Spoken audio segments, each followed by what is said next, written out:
Dans cette vidéo, début du paragraphe sur les mutations de l'ADN et la variabilité génétique, pour répondre à la question, l'ADN est-il toujours copié à l'identique? On sait déjà que non. Et il y a des mutations qui peuvent se produire, qui ont donné 6 doigts ici à cet individu. Un ADN qui est modifié peut-il être réparé? C'est une question qu'on peut se poser. Alors en vidéo d'accroche, nous avons vu ce syndrome des mouvements miroirs qui est dû à une mutation. Et donc ici, nous allons parler tout d'abord en grand A de la nature des mutations et de leurs conséquences phénotypiques. Alors en TP, on va réaliser un test de sensibilité au phénylthiocarbamide qui se trouve dans dans les choux en général et notamment dans le brocoli. On va voir si vous êtes sensible à l'amertume, du brocoli, et vous allez vous demander si vous avez hérité ça de vos parents et comment, si eux en mangent et pas vous, comment ça peut bien se passer. Il s'agit donc du TP3. 3 logiciels vont être utilisés dans ce TP. Le logiciel Génigène qui remplace le logiciel que vous connaissez Anagène et qui est disponible en ligne, donc vous pouvez le réutiliser à la maison librement. Le logiciel Limmol pour visualiser les molécules et le logiciel Phylogène pour étudier les liens de parenté. Alors, pourquoi ressentir le goût de quelque chose? Eh bien, à cause de structures que nous possédons dans la langue, qui s'appellent des bourgeons du goût. Donc, vous avez ici sur la gauche la surface de la langue, et cette surface est parcourue de bourgeons comme celui-ci, notamment à l'arrière de la langue, qui détectent l'amertume. Et ces bourgeons, donc ces cellules particulières au sein de la langue, sont reliés par un nerf sensoriel à notre cerveau. C'est ça qui provoque la sensation du goût amer. Donc ici, on étudie 3 fragments de séquence des allèles d'un gène responsable de cette sensation amère. L'allèle PAV, l'allèle AVI et l'allèle AAI. Nous nous concentrerons dans le TP sur ces 2 premiers. Et donc ici, des bouts de séquence ont été représentés. On peut y trouver des erreurs, mais c'est plus facile avec un logiciel qui nous permet de le déterminer. Les voici, ces erreurs. Alors bien sûr, on a représenté ici que les portions où il y a des erreurs. Vous voyez qu'il n'y a rien entre 150 et 780 ou 790 et 820. Donc 3 erreurs ici dans l'allèle AVI par rapport à l'allèle PAV et 2 erreurs, c'est-à-dire 2 mutations pour l'allèle AAI. Donc 2 ou 3 mutations que l'on dit par substitution.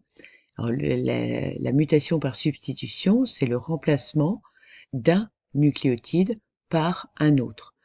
Donc ici, C est remplacé par G dans les 2 allèles. Ici, C est remplacé par T. Ici, G est remplacé par A dans les 2 allèles. Donc on voit qu'il y a des liens aussi entre ces 2 allèles-ci. Alors, conséquence, eh bien, pour un seul changement de nucléotide sur plusieurs milliers, eh bien, la molécule de l'amertume, qu'on appelle PTC, ne se fixe plus dans le récepteur AVI, comme il peut se fixer dans le récepteur PAV, et donc avoir une bonne complémentarité avec celui-ci. C'est ce que vous allez devoir étudier avec l'IMMOL. Donc le témoin, la protéine qui correspond au gène non muté permet la fixation de la molécule PTC dans le récepteur, le bourgeon du goût de la langue, alors qu'ici, avec 3 mutations par substitution pour le récepteur AVI, la molécule de PTC ne peut plus se fixer au récepteur. Vous avez ici la répartition des allèles PAV, AVI et aussi AAI, qui vous voyez est moins fréquent, enfin est absent chez nous, c'est pour ça qu'on parle plutôt de ces deux premiers, et cette proportion plus faible du récepteur AVI, mais qui parfois est presque la moitié en Espagne, ou ici carrément les 3/4 au cœur de l'Asie centrale. Alors la nature de la mutation, ce sont des substitutions, il y en a 2 ici, 3 là. Les conséquences, le récepteur pour l'allèle AAI reste fonctionnel malgré les 2 substitutions. Par contre, pour l'allèle AVI, le récepteur PTC n'est plus fonctionnel, ce qui nous laisse à penser que la 3e substitution est importante. Donc absence de sensibilité à l'amertume. Est-ce qu'il y a donc un gène responsable de cette sensibilité? Nous avons ici plus généralement les différents types de mutations que l'on peut rencontrer au niveau de l'ADN. On a donc la substitution. Alors vous représentez dans votre cours la séquence sur le brin en forme d'hélice, donc représentation simplifiée de l'ADN. Substitution, c'est donc le remplacement d'une paire de nucléotides par une autre paire. Donc ici, le G étant remplacé par un A, bien sûr en face on aura un T, alors qu'on avait un C ici. Une mutation par délétion cette fois, c'est le manque d'une paire de nucléotides, alors que l'insertion c'est l'inverse, c'est un ou plusieurs nucléotides en plus. Donc il faut que vous connaissiez ces 3 types de mutations. Les conséquences de ces mutations peuvent aller de rien, on l'a vu pour le gène l'allèle AAI, à une maladie génétique, par exemple la mucoviscidose est causée par un seul nucléotide différent au sein de l'ADN. Et cela peut passer par des anomalies plus ou moins gênantes. Ressentir le goût du brocoli, c'est pas un drame, mais d'autres anomalies sont beaucoup plus gênantes. Ce qui nous amène à poser la question, comment expliquer les conséquences plus graves des mutations, notamment par délétion ou par insertion, et ça nous le verrons dans le grand 4. On peut noter en conclusion de ce paragraphe grand A que les mutations sont à l'origine de la diversité des allèles au cours du temps. Selon leur nature, elles ont des effets variés sur le phénotype. Mais quelle est l'origine de ces mutations? Ce qui nous amène au grand B, mutations spontanées et induites. Alors ici, on réalise une expérience, donc c'est un argument pour vos sujets de type 1. Des chercheurs placent in vitro, c'est-à-dire dans un tube à essai, une ADN polymérase en présence d'un fragment d'ADN qui est incomplet, et ils vont récupérer ensuite les fragments d'ADN complétés et ils le séquencent, c'est-à-dire déterminent la succession des nucléotides. Donc j'ai mis un petit truc disant que c'était un argument. N'hésitez pas à le noter dans la marge de votre cours. Vous voyez que il y aura des copies identiques à la référence. Et il y en a 32 702, donc c'est énorme. Mais il y a des copies avec une différence, il y en a 3.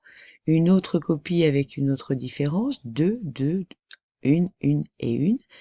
Donc, on peut de là déterminer la fréquence des mutations qui sont dites alors spontanées, puisqu'elles n'ont pas été provoquées par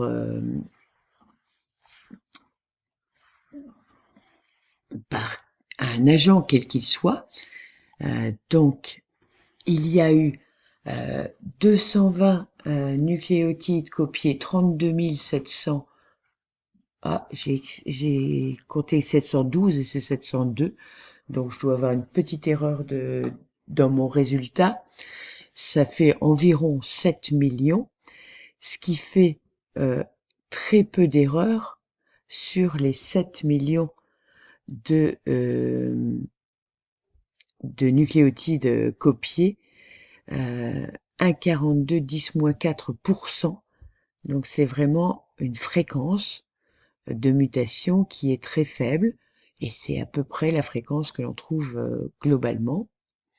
Par contre, certaines mutations peuvent être déclenchées ou augmentées par certains agents extérieurs. Donc on parle alors de mutations induites.